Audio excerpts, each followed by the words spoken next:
예, 우리 협상단이 참 수고를 많이 했다라는 생각이 듭니다.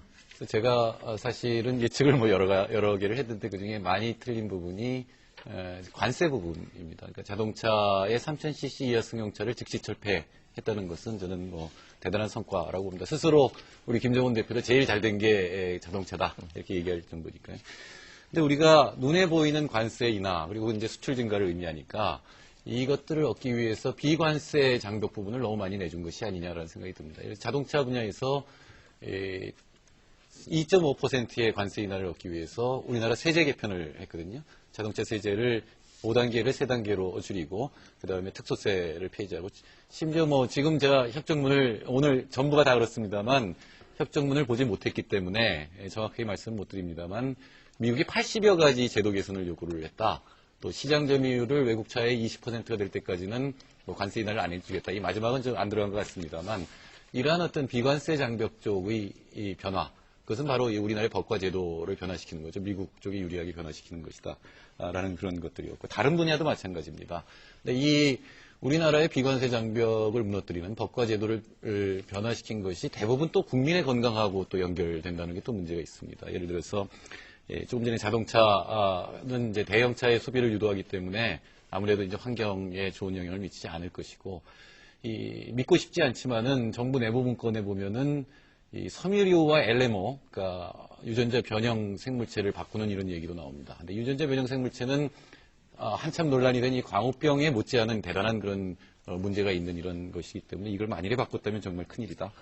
그리고 여러 가지 우리나라의 법과 제도, 의약품도 그렇고 우리나라의 국민들의 삶에 또 건강에 불리한 쪽으로 바꿨다는 것이 가장 큰 문제점이라고 생각합니다. 네. 찬성 쪽에 많은 설명을 그동안 해오신 정기재 의원 어떻게 보십니까? 글쎄요, 사실 아마 협상장에 들어갔던 이 대표들은 그 스스로 평가한 대로 열심히 했을 겁니다. 또 어떻든 협상 내용 자체만 보면 비교적 무난하게 잘 됐다 이렇게 볼 수 있는데요. 최근에 사실은 이렇게 반대 여론도 적지 않게, 물론 생각보다는 또는 우려보다는 적어졌습니다만은 최근에 여러 가지 얘기들이 나오는 것들이 사실은 우리 정부가 스스로 할 수 있는 일을 미국의 요구라는 형식을 빌어서 해결하려고 했던 것들이 많습니다. 지금 우리 지적을 하셨습니다만은 예를 들어서 특소세 무슨 세금이나 몇 천억 뭐 이런 얘기들도 나오고 하는데 그런 것들은 사실 미국의 요구가 없더라도 우리가 합리적으로 먼저 조정할 수 있는 부분들이 굉장히 많죠. 그런데 그것을 미국 요구를 받아서 해결하다 보니까 일부 국민들이 볼 때는 야, 미국이 마치 세금 줄인 것의 일부분을 가져가는 것인 것처럼 이제 일부 또 과장되게 그렇게 얘기를 하기도 하고요.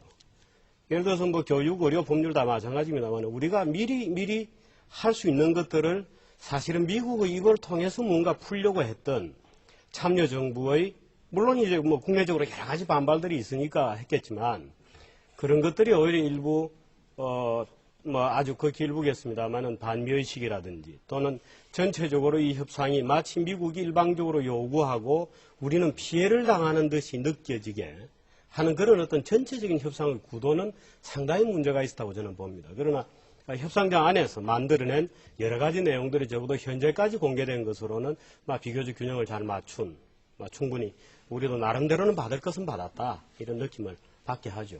네, 큰 정도로. 그런데 하나 쇠고기와 관련돼서 얘기 드릴 것은요. 사실 여기 농림부에 우리 김 차관도 나와 계십니다만은 예를 들어서 우리가 한국 정부의 예를 들어서 검역이라든지 또는 비관세 여러 가지 장벽에 저는 활용했다 이렇게 봅니다만은 한번 그런 것을 국제적으로 신뢰를 잃으면 굉장히 우리가 몰리게 됩니다. 당초 쇠고기는 협상 대상도 아닌 것이 협상이 이미 FTA 협상이 시작된 과정에서 30개월령 이하 807개 상자에서 티끌 하나 찾아내서 전량 반송 조치를 하면서 국제적 신뢰를 잃은 거거든요. 그래서 한국 정부는 문면에 써놓고 잘못하면 뒤에 가서 다른 티끌을 잡는다라고 하는 신뢰를 잃었기 때문에 이 문제가 이렇게 복잡해지고 이 문제가 의제로까지 뛰어들어오고 이 문제 때문에 혹시나 또 다른 것을 많이 잃었을 가능성이 있는 것이죠. 그래서 예를 들어서 우리가 협상할 때 물론 이혜민 단장께서 이면 합의는 없다 그러고 우리 화면에서도 봤습니다만 이면 합의는 없다 그러니까 천만다행인데 만에 하나라도 예를 들어서 어떤 협상이건 간에 협상 중간에 이렇게 약간은 의심받을 만한 행동을 취하면 제가 알기로는 이미 70개 국가 정도에서 말하자면 30개월령까지의 그 뼈 없는 쇠고기를 수입한단 말이죠. 그런데 아마 전량 반송 조치한 나라는 우리나라밖에 없죠. 그러니까 오해를 받고 그런 오해들이 협상 전체 전략을 거꾸로 떨이게 되는 거죠. 그래서 이 농림부가 기본적으로 국가 사무를 보는 자세를 가져야지 예를 들어서 특정 축산 농민을 과도하게 끌어안기 위해서 기존에 있는 제도를 또는 약속을 인위적으로 또는 뭐 법을 지켰다고는 합니다만 규칙을 그것을 과도하게 해석을 하게 되면 전체 전선이 굉장히 어그러집니다. 그래서 네. 아마 이 단장 나와 있지만 협상 전체 전선에서 굉장한 타격받았을 겁니다. 네, 정기적인. 이 농민분들 얘기하는 것도 듣고 우리 차관도 말씀하시는 것도 좀 들었습니다만은 6월 때 했던 얘기가 이제 그대로 되풀이되고 있다는 얘기는 뭐 제가 듣기에도 그렇고요. 또 기본적으로 지금 우리 농정이 무너지고 있는 원인은 우리가 FTA 협상을 하면서 농정 문제가 이렇게 부상하게 된 원인은 사실 협상의 잘못이라기보다는 그동안의 농정의 실패인 겁니다. 그러니까 그동안에 농정이 워낙 잘못되어 있어서 생산자는 생산자대로 힘들고 소비자는 세계에서 제일 비싼 쇠고기와 뭐 다양하지 못한 또는 때로는 질이 떨어질 수 있는 농산품을 먹어야 되는 생산자와 소비자가 모두 불편해지는 그런 상황이 된 거죠. 그것을 이제 FTA를 하다 보니까 일부 또 하게 되고 해서 이제 문제가 증폭이 되는 겁니다. 근데 예를 들어서 지금 아직도 우리 정부는 사실 농민들에게도 그렇고 국민들에게도 진실을 얘기하지 않죠. 왜냐하면 지금 사실 우리가 농림부가 94년 6월 때부터 경쟁력 제고라고 했습니다만은 소농 육성 대책을 지금껏 해왔고 또 그 정책에 농민들은 충실히 따라갔고 지금도 또 맞춤형 가게 농가마다 맞춤형 서비스를 해서 소농들을 그대로 온전시키는 정책을 계속하겠다고 주장을 하고 있거든요. 근데 예를 들어서 지금 그 소농, 예를 들어서 기업농 또는 대규모 영작이 대규모 영농이 안 되는 주된 이유 중에 하나가 농지 가격의 급등입니다. 어떤 방법을 하더라도 한국에서 농사 지어서 국제 경쟁이 안 되는 가장 기본적인 이유는 농지 가격이 너무 비싼 것이고 그것은 특히나 참여정부 들어서 굉장한 책임이 있죠. 왜? 주택 가격도 굉장히 올랐다고 우리가 난리가 났지 않아요? 근데 농지 가격은 특히 논 가격은 주택 가격보다 2배나 올랐습니다. 이런 땅에 농사를 지어서 국제 가격과 경쟁하는 것은 불가능한 것이죠. 그러니까 사실은 참여정부가 무슨 지역균형 발전이다 뭐다 복잡하게 만들어서 정부의 농지 가격은 논밭을 가격을 다락처럼 높여놓았기 때문에 그 위에서 소를 키워도 안 되고 누군가가 대규모 영농을 하려고 그러면 땅을 사거나 임차를 해야 되잖아요. 그 위에 기반해서 무슨 뭘 해도 경쟁력이 안 맞게 되어 있는 것이죠. 그러다 보니까 이런 생겼던 것을 정부가 직시를 해야 됩니다. 이걸 FTA 협상 자체로 놓고 협상에서 피해가 오니까 이 피해를 우리가 돈으로 다시 막겠다고 한다면 총체적으로 농림부는 차라리 문 닫는 게 좋지 않겠어요? 협상에 제주도에서 온 농민께서 그 대책이라고 하는 거는 20년 전이나 지금이나 똑같다라는 얘기를 하셨는데 지금 죄송합니다만 김영근 산자부 차관보께서 하신 얘기도 10년 전에 한 얘기나 똑같습니다. 한미협회하고 아무 관계 없어요. 그건 이렇게 한다고 맨날 했던 얘기입니다. 근데 문제는 어디 있냐면은 지금 우리 정부가 자꾸 우리가 제조업 경쟁력이 미국보다 강하다고 얘기를 합니다. 농업이나 서비스업은 우리가 지지만 제조업 경쟁력이 강하다고 얘기해요. 정말 통계 보셨어요? 제조업 평균 노동 생산성이 미국이 100이라고 할 때 우리 40밖에 안 됩니다. 자동차가 제일 성공하고 우리가 자동차가 제일 수출이 늘 거라고 얘기하지만 2.5% 한꺼번에 내려봐야 그걸 전부 가격에 반영해봐야 50만 원이죠. 지금 미국 시장에서 혼다 아코드하고 도요타 캠리하고 지금 경쟁해요.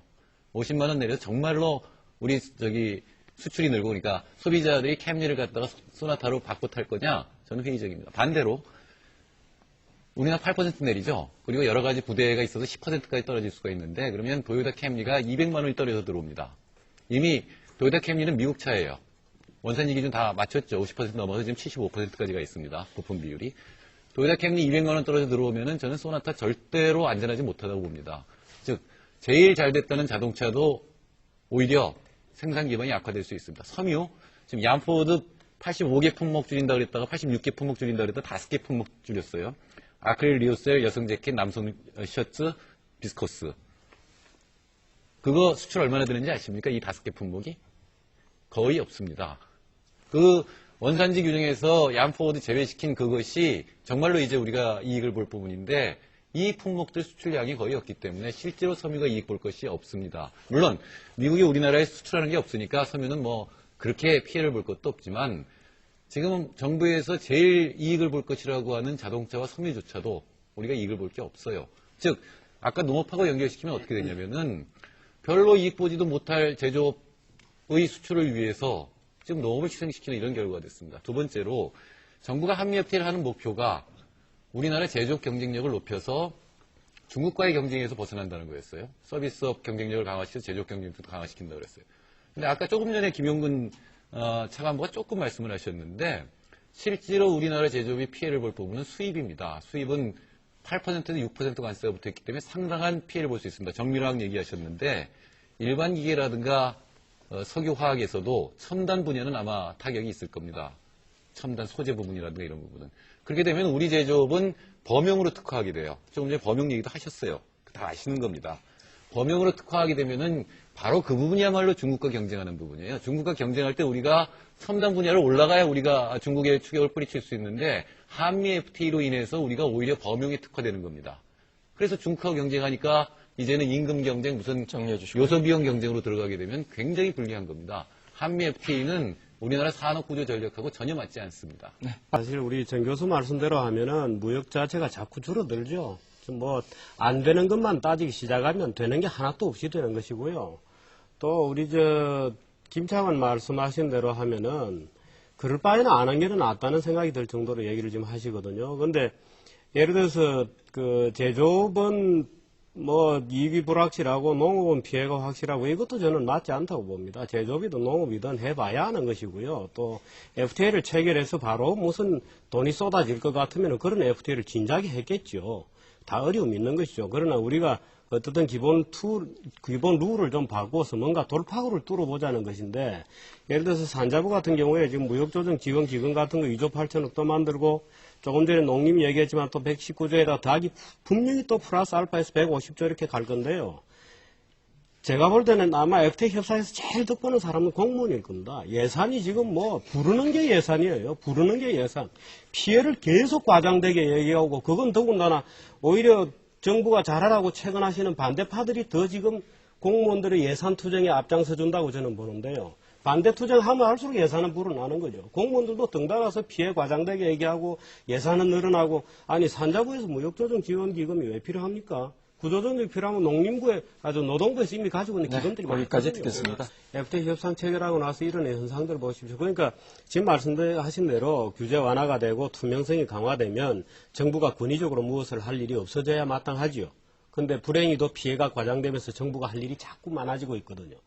이런 현상이 나타나고 있다는 것이죠. 네, 정 교수. 자동차는요, 그 말 맞습니다. 지금 혼다나 도요타가 지금 팔지를 못해요. 수요가 너무 많아서. 근데 만일에 한미 FTA로 안정적인 한국 시장이 확보된다고 하면은 미국 서부에 당연히 라인 깔지요. 충분히 가능한 얘기입니다. 그리고 그 운송비가 많다고 지금 하셨는데 사실 운송비는 전체 자동차 가격이 2% 정도입니다. 그렇기 때문에 8%하고 2%를 비교해서 6%가 남잖아요. 그러니까 당연히 미국에 생산합니다. 저는 렉서스가 미국 라인이 없다는 게 다행이라고 생각합니다. 렉서스 미국 라인이 있으면 우리 정말로 위험합니다. 네, 거기까지. 이 FTA는 기본적으로 지금 대부분의 국민들이 찬성이 많아지는 이유도 아마 국민들이 이런 점을 느낄 겁니다. 그것은 우리가 이대로는 뭔가 안 되겠다. 일부 대기업들은 그럭저럭 버텨나가지만 내수시장 무너지고 있고 적어도 이런 경제구조로는 안 되겠다는 것을 느끼고 있기 때문에 FTA가 플러스인지 마이너스인지는 몰라도 그래도 뭔가 변해야 되겠다라고 하는 기분을 느끼기 때문에 아마 찬성이 많을 겁니다. 또 그 점에 있어서는 대통령도 정확하게 동의를 했고 이제 그 방향으로 가는 것이죠. 그래서 우리가 대책을 만들 때에도 그 정신에 맞는 대책을 만들어야 됩니다. 그 지금 일부 농민들이 이제 반대가 높아지고 일부 제조업도 반대가 있고 하다 보니까 정부에서는 무조건 돈으로 틀어막겠다는 식으로 나오는데 그것은 FTA로 가려고 하는 우리 사회를 좀 더 투명하고 경쟁적으로 가려고 하는 제도를 오히려 정부가 들어서서 막겠다는 것과 똑같은 것이죠. 그래서 대책을 만들 때일수록이 다행히도 오늘 대통령이 그 장관들 회의에서 대책을 만들면서 피해를 과장한다고 굉장한 지적을 했다고 하는데요. 그것을 잊지 말고 대책 자체도 FTA 정신에 맞게 만들어지도록 했으면 좋겠다는 말씀드립니다. 네, 민 교수. 예, 저는 지금 찬성이 늘어나는 것은 전 일시적 현상이라고 보고요. 이제 협정문이 공개되고 내용이 알려지면 국민들이 다시 우려하고 그다음에 어떤 일을 해야 될지를 알게 될 거라고 생각합니다. 제가 산업경제학을 전공했지만 제가 보기에는 한미 FTA는 우리 경제가 나가는데 도움이 되지 않습니다.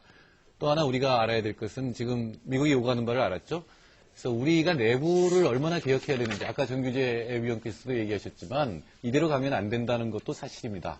그래서 우리 스스로 내부 개혁을 해야 되는데 죄송하지만 두 분 차관보님이 얘기하시는 대책은 별 효과가 없을 것 같습니다. 우리 내부가 스스로 개혁하면서 이렇게 하면 바뀔 수 있다라고 하는 것을 농민은 농민대로, 노동자는 노동자대로 만들어서 그것을 해나가는 것이 우리가 살 길이지 한미 FTA로 세상을 막 뒤흔들어 버리는 게 살 길은 아니고 뒤흔드는데 한다고 하더라도 우리 나아갈 어떤 산업 구조적인 방향과는 맞지 않는다 이렇게 생각을 합니다. 정의원. 글쎄요, 그것은 상대가 있는 것이고요. 또 다 정치권에서 이제 어떻게 하느냐에 따라 달린 겁니다. 그런데 하나 이제 걱정스러운 것은 사실이 정치적이라는 우리 말을 할 때 늘 경계하는 것이 이제 바로 그런 것인데 이게 이제 비준을 조건으로 해서 이제 각 이익단체들이 국회의원들을 움직이게 되고 이제 이렇게 되면 경쟁적으로 이제 말하자면 돈잔치를 하려고 나올 것이거든요. 그래서 대책이라는 것을 붙여서 이제 비준 이렇게 조건부로 가게 될 텐데 그렇게 될 경우에 아마 사실은 정말 FTA라는 게 사실 우리가 뭔가 새로운 틀에서 열심히 해보자고 하는 그런 게임인데 이건 만들어 놓고 온 피해를 과장되게 얘기하면서 오히려 그걸 무력화시키는 그런 과정이 앞으로 일어날 가능성이 많다고 봅니다. 그래서 물론 정부로서는 이제 비준하고 비준동의 이제 국회에 가서 받아야 되는 것 때문에 어쩔 수 없이 이제 국회에서 정치인들이 요구하는 대로 끌려갈 가능성이 제가 있다고 보는데 어떻든 언론이 되었건 또는